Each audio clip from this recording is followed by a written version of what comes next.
Sir, क्योंकि ये बात हो रही है और आप भी यहाँ हैं, तो हमने सोचा इनके एक और चहीते टीचर को बुला लिया जाए।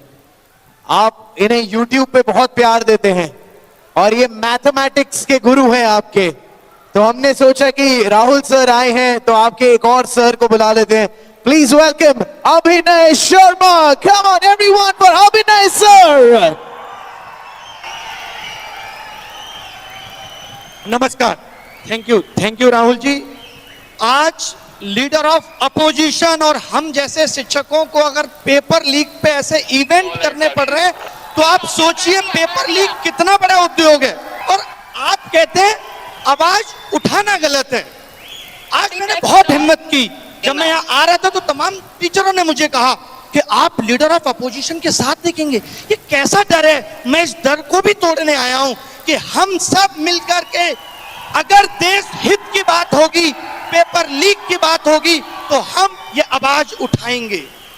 और बगावत किसको करनी है? ये हक की लड़ाई है तुमसे और ये हम हक लेकर रहेंगे। आज आपने बात सिस्टम की क्या है सिस्टम? जो पेपर बना रहे हैं, जो पेपर पहुंचा रहे हैं, जिनकी निगरानी में पेपर हो रहा है और उसके बाद लीक हो जा रहा है, ये सभी तो सिस्टम है। और आप कह रहे हैं सिस्टम फेल हो गया।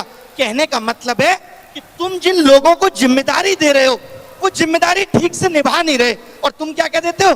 सिस्टम फेल हो गया। रेल अच्छी दौड़ रही है तो सरकार को श्रेय चाहिए। सब कुछ everything in this country is happening good in the नेतृत्व ऑफ प्रधानमंत्री।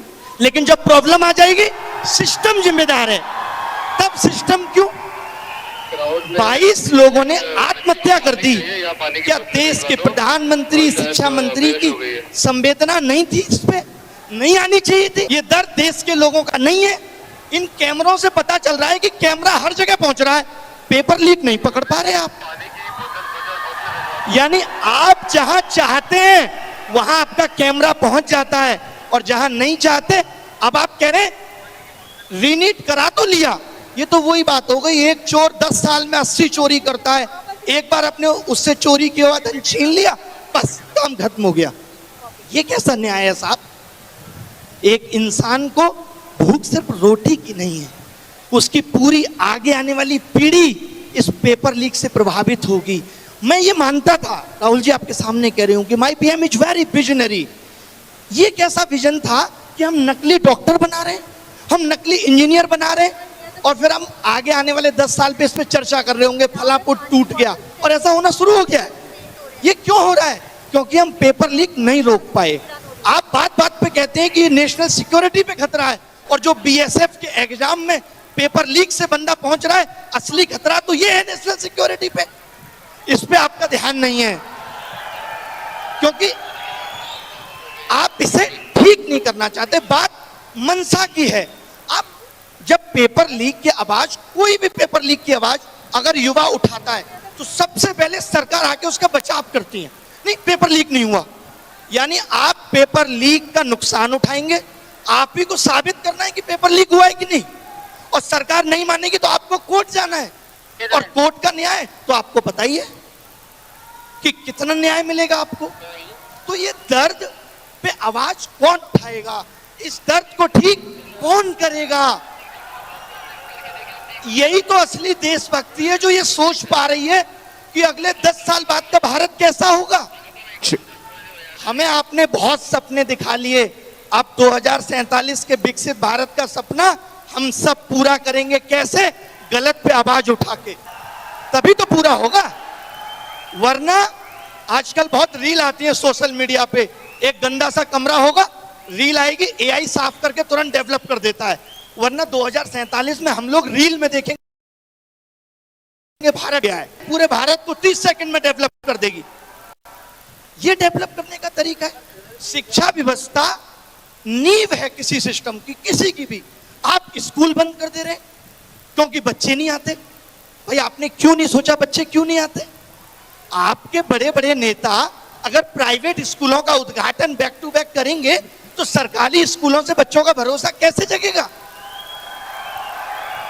सरकारी, सोचिए वो भारत जो आज विश्वगुरु बनने की बात कर रहा है, जिसका डंका देश में वर्ल्ड में बज रहा है, उसके यहाँ सरकारी स्कूलों में लड़कियों के लिए टॉयलेट नहीं है।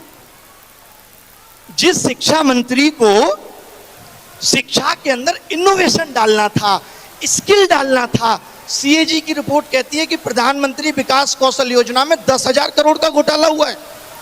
आप सोचिए, स्किल डालोगे, न्यू एजुकेशन पॉलिसी लाए आप, ठंडे बस्ते में पड़ी है, कितनी इंप्लीमेंट कर ली? आपको तो फुर्सत ही नहीं है कि कभी आप बता सकें कि इंप्लीमेंट हुई कितनी है।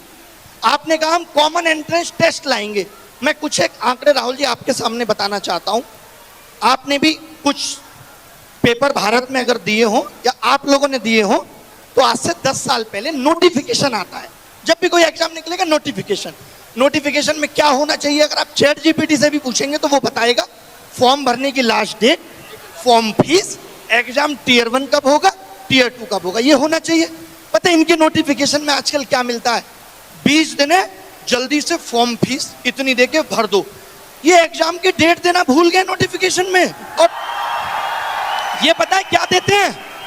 ये कहते हैं पेपर तो हम तुम्हारा 100 रुपए में करा लेंगे, लेकिन जब कोई गलत सवाल हो और आप बताने आओ तो 250 रुपए लाना पर क्वेश्चन। दिस इज कॉल्ड असली पेपर लीक उद्योग चल रहा है भारत में। ऐसे ही एनटीए 500-500 करोड़ रुपए 4-4 साल में नहीं कमा ले रही। ये एजेंसियां हम जैसे आप जैसे लोगों से पैसा वसूलने के लिए बनाई गई थी। आप पैसा वसूलने के लिए एग्जाम करा रहे हैं, या आप भारत का भविष्य सुनहरा कर रहे थे? आपने ध्यान नहीं दिया। नीट जैसे एग्जाम में, नीट का एग्जाम कितना बड़ा एग्जाम है, क्या उसमें गलत सवाल ना हो इसकी जिम्मेदारी सरकार नहीं ले सकती? ये कहते हैं ये गलत सवाल पे 250 रुपए लेंगे आपसे, गलती तुम करो और पैसा हम देंगे तुम्हारी गलती सुधारने का। और फिर लोग कहते हैं शिक्षा मंत्री की क्या गलती है, सिस्टम में कमी है, शिक्षा मंत्री ने पेपर लीक नहीं किया। तो शिक्षा मंत्री ने तो पेपर बनाया भी नहीं है, जरूरत ही नहीं है शिक्षा मंत्री की, सिस्टम ही रहने दीजिए। क्यों रहना है शिक्षा मंत्री, बनाना क्यों है? आप कुछ कहना चाहते हैं राहुल जी, आप कुछ कहना चाहते हैं? नहीं, आप काफी पैशनेट हैं इस चीज के बारे में। जो आप कह रहे हैं उससे मैं सहमत हूं। मैं कोचिंग बंद कर चुका हूं, 6 साल हो गए मुझे केवल और केवल इस पेपर लीक उद्योग, एजुकेशन सिस्टम और एग्जाम सिस्टम को सुधारना है। और दुनिया के किसी भी मंच से अगर शिक्षा व्यवस्था की बात होगी तो मैं जरूर मिलूंगा। मुझे अब नहीं काम करना है, मेरा जिंदगी का थ्रिल इसी में कि मैं चाहता हूं कि ये पेपर लीक ठीक। बट एक चीज पे तो कंसेंसस हो सकता है, पॉलिटिकल कंसेंसस हो सकता है। देखिए, राजनीति छोड़ दीजिए, बिल्कुल पॉलिटिकल कंसेंसस हो सकता है कि पेपर लीक को, एक छोटा सा स्टेप है, बट पेपर लीक को हमें खत्म कर देना चाहिए।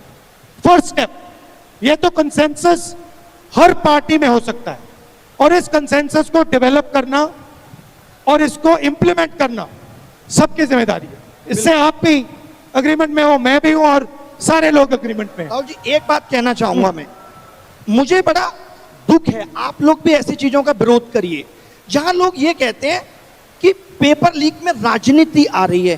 क्या पेपर लीक इस देश का राजनीतिक मुद्दा नहीं है? है ना भाई? तो क्या आप ये मानते हो कि पेपर लीक के लिए सत्ताधारी पार्टियां कभी आवाज उठाएंगी? नहीं। क्यों उठाएंगी? वो तो पैसा बना रही है इससे। तो पेपर लीक पे आवाज विपक्ष, हम जैसे शिक्षक ही उठाएंगे। तो कोई आपको कहता है कि पेपर लीक पे क्यों बोल रहे हैं? क्योंकि इनको देश की चिंता है, हमें देश की चिंता है। तो इससे मत डरिए। लोग कहते हैं मैं नहीं डरता इन बातों से, मैं आया हूं पेपर लीक पे बोलने। मेरा किसी पार्टी विचारधारा से कोई मतलब नहीं है, मेरी विचारधारा देश हित है और उसी के लिए काम करेंगे। Thank you Rahul thank you brother, nice.